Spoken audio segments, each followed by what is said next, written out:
আসসালামু আলাইকুম। সবাই কেমন আছেন? আমরা আলহামদুলিল্লাহ সবাই ভালো আছি। তো আজকে দেখাবো আমার ছাদে কি গাছ আছে এবং গাছগুলাকে একটু গোড়া-টোড়া খুঁড়ে দিচ্ছি। অনেকদিন হচ্ছে আমি গ্রামে ছিলাম।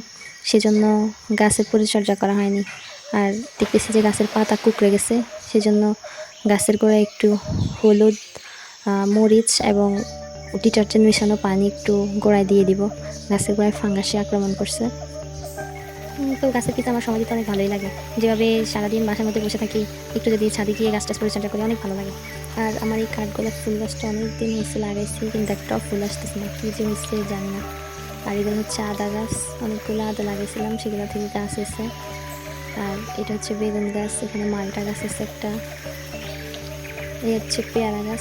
পেয়ারা গাছটাতে প্রথমে পেয়ারা ধরছে, কিন্তু ইদানিং আর ফুল-টুল আসতেছে না।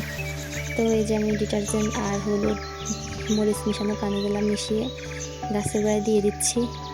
দিয়ে দিলে গাছের আর কি ফাঙ্গাসে আক্রমণ, পোকামাকড় এগুলা কিছু কিছু দূর হয়ে যায়।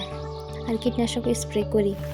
আপনারা এইভাবে করলে আপনাদের গাছগুলো ভালো থাকবে। ভালো থাকবেন সবাই।